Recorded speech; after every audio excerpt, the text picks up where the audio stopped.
curiosidade aqui. Se vocês fossem... Porra, aí essa é foda. Se vocês fossem governantes, como agir?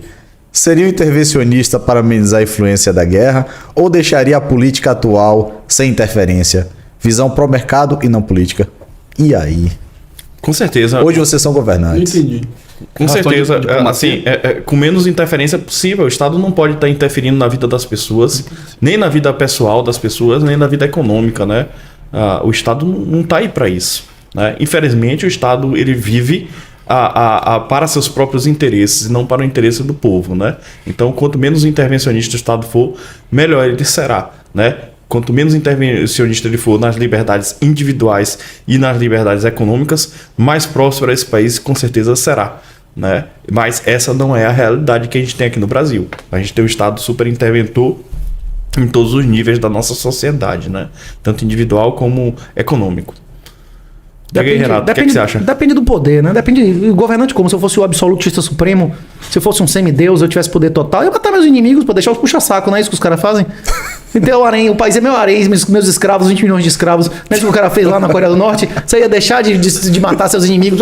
Liberdade o quê, rapaz? Você vai morrer, não é isso? Você vai deixar os vagabundos vivos aí e cortar tudo. Meu irmão, se eu fosse o rei, se eu fosse absolutista, depende. Governante acho que ele fala tipo num sistema democrático, ele fala exatamente. Regime, né? Ele fala, acho que no regime que a gente tem hoje no Brasil. Isso, tem que ver, né? O presidente manda nada, rapaz. O embaixador chinês que manda 20 vezes mais que o Bolsonaro no Brasil. Tipo, esse cara não manda porra nenhuma, né? Ele não manda na família dele, não manda em nada. Fica recebendo travesti em casa, que a mulher dele fica botando lá negócio de feminista. Imagina o cara mandar na casa dele. Como é o nome? Como é que um pessoal se refere a ele lá em Brasília? Como é? Se refere aqui. Primeiro-ministro, Bolsonaro, tem uma expressão que usam pra dizer que ele não manda nada, que é rei na Inglaterra. O cara manda nada. Agora, se fosse rei supremo, aí a conversa ia mudar, né? Ia pegar Renato, meus amigos, né? Isso tem a ver com a questão econômica. O quê? Não é diplomático nesse caso. Não, mas a questão é a realidade. As pessoas maximizam satisfação. Eu vou fazer acontecer, meu irmão. Você vai defender seu interesse pessoal, não é isso? Eu sou acionista da Petrobras? Não, então se lasque, não é isso? Até a eleição, a gasolina. Rapaz, Dilma vai fazer igual a Dilma. Nosso Dilma. Na verdade, Dilma aprovou, inclusive, a lei de guarda compartilhada, que é a maior conquista do homem em 20 anos. O Dilma aprovou 22 leis feministas, né? Dilma foi bem pior que Dilma. Dilma vai... Rapaz, anotem o que eu tô dizendo. No dia seguinte da eleição, a gasolina vai aumentar 38%, igual a Dilma fez. O cara vai segurar até o último minuto. Agora, talvez eu fizesse isso. Eu não sou acionista da Petrobras, não é isso? Economicamente, vocês iriam mais para uma visão pró-mercado? É o seguinte, quando o cara é governante de um país, inclusive tem Rules for Rulers, tem um livro que é as regras dos ditadores. É interessante, inclusive, o que um ditador pode fazer para ganhar mais dinheiro ou mais poder. Isso já foi estudado sistematicamente. Tipo assim, quanto mais liberdade você dá às pessoas, o ditador é mais rico. Por exemplo, o de Singapura é uma ditadura. Hong Kong, Singapura, esses lugares que era miserável, palafita inferior a Salvador há 50 anos atrás, hoje é mais rico que a Suíça. Nunca teve democracia, eles tinham legalidade, que nós não temos, não é isso? Eles tinham legalidade. Nunca houve democracia em Singapura nem em Hong Kong.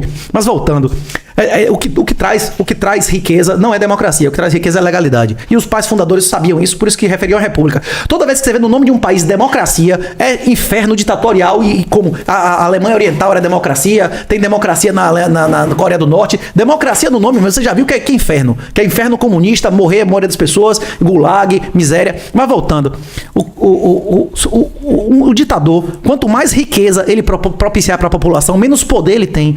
E essas pessoas, eles não são pessoas normais como eu e você. Como eu falei, porque viado é viado, homem é homem, menino é menino, como é o nome, macaco é macaco e político é político. O político não é uma pessoa normal. A maioria dessas pessoas são psicopatas ponerológicos. Se você quiser entender a psicologia deles, você tem que ler um livro de Lobachevsky, Ponerologia Política. Eles não são pessoas normais. Os políticos, em geral, são psicopatas ponerológicos. 30% a 40% da população desses países, inclusive do nosso, são idiotas úteis, são pessoas histéricas. Você acredita na palavra do mentiroso do que o céu é azul. É esse pessoal que insiste que máscara impediu alguma doença e fez bem à saúde. É essa galera que tá achando que vacina experimental é maravilhoso. Mesmo o filho do cara estando na UTI, o filho do cara tendo miocardite de 5 ainda quer botar a terceira dose no guri.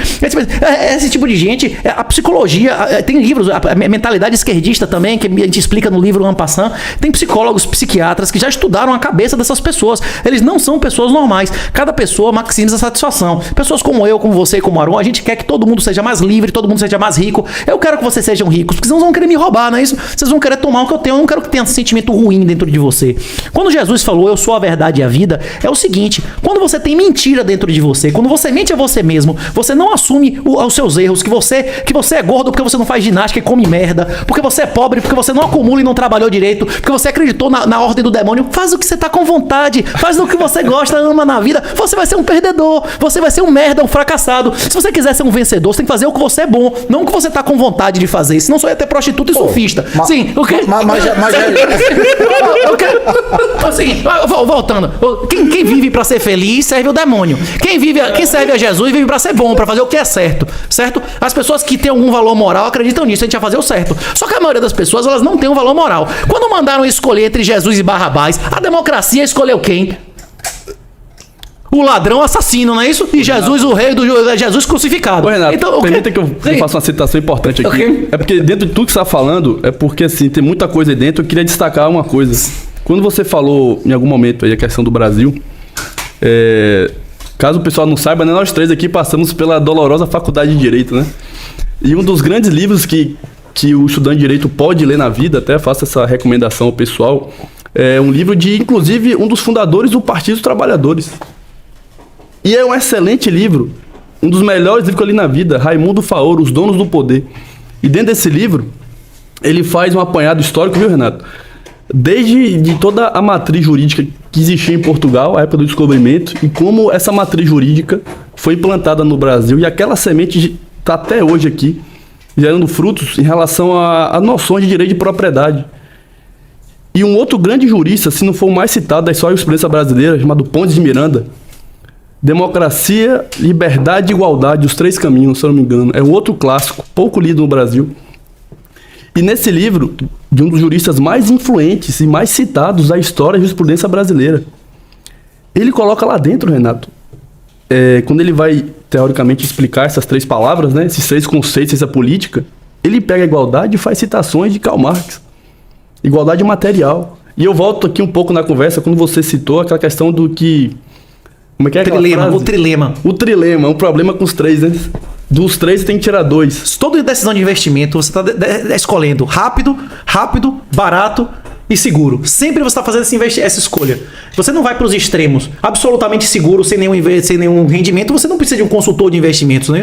Ele vai tentar botar você na curva do máximo, existem estratégias que reduzem seu risco sem reduzir seu ganho potencial. Por exemplo, diversificação, Markowitz, não é isso? Só que a maioria das pessoas não tem condição, nem tipo de base, para entender Markowitz, que você precisa ter uma matemática, porque você paga um consultor de investimento, né? Mas só para fechar, essas duas citações que eu fiz não foi aleatório, não, só para mostrar o seguinte: existe uma tradição, uma cultura intelectual muito forte no Brasil, onde esses conceitos de liberdade, propriedade, valor do trabalho são muito mal resolvidos, não só pela própria história da escravidão, né?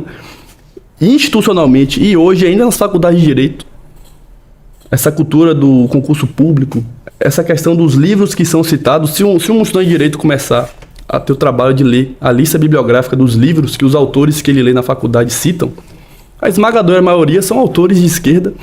E nessa tradição cultural existe uma coisa muito mal resolvida em relação à liberdade, responsabilidade, direito de propriedade.